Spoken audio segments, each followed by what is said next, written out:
We were talking last week about President Trump taking over the DC police. He has federal jurisdiction. It is the seat of the federal government. Therefore, President Trump can do what he suggested he was doing. Last week, we were talking that he should do that. Today, he announced that he was going to. What I can only extrapolate from that is the president watches this show each and every night. So first of all, thank you, Mr. President, for watching and for taking our advice on this. Now, it goes without saying, the lib media lost its mind when upon hearing this. And I'd like to read to you some of the New York Times reporting on this. President Trump significantly escalated his efforts to exert federal authority over the nation's capital, which some prejudicial terms being used there. And also, what you're saying is he's exercising authority over the federal government's capital, which is the authority of the federal government. I'm not entirely sure how that works. They also go on to point out that the violent crime in the city is at a 30-year low. Well, that is a convenient statistic if you buy it and if you believe that that means it's good. Like if somebody is 500 pounds, but they used to be 600 pounds, that's significant weight loss. And they're still 500 pounds. Just because something is down doesn't mean it's good. Now, they point out that 2023 based to 2024 is a particularly high year. So yeah, the decrease is there. But at the same time, the White House putting out their own numbers and mentioning, well, okay, DC's homicide rate is still 6 times higher than New York City. It's the 4th most killing in the entire country among big cities.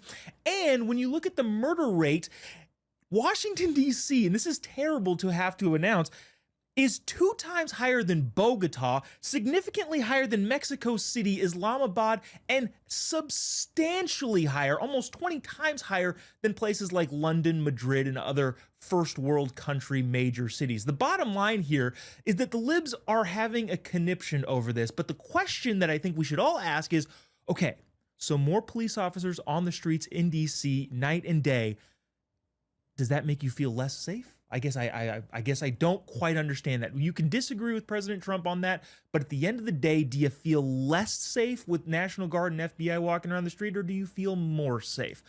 It doesn't seem like that hard of an answer to come to. Let's bring in our panel. Will Donahue is the president of the College Republicans of America and conservative commentator Priya Patel. Guys, thank you so much for joining us. Really appreciate you taking the time. Thanks for having us back on. William, I want to start with you here. This, it seems like, first of all, the president obviously taking the advice of this show. Again, he watches every single night. I can only assume that.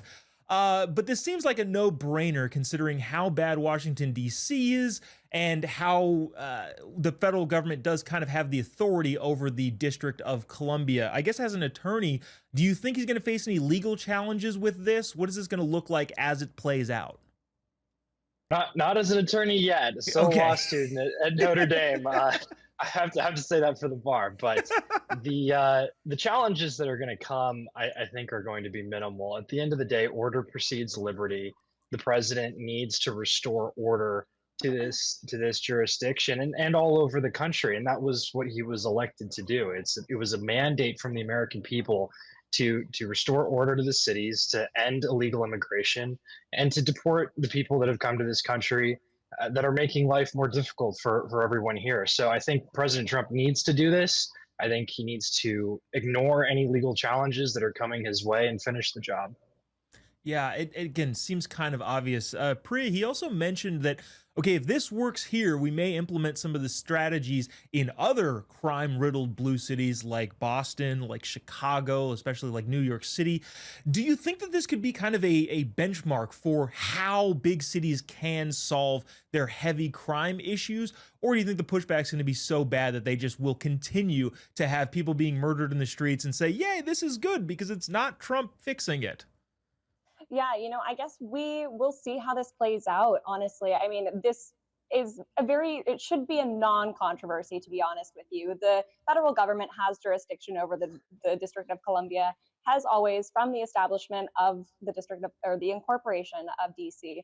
But I guess this is going to set the framework going forward and attacking the crime-ridden blue cities that we have in the United States. I mean, the fact that a lot of our cities rival those of third world countries for murder rates per capita is just absolutely ridiculous, especially for our nation's capital. And it's perfectly within the rights of the president to address this issue.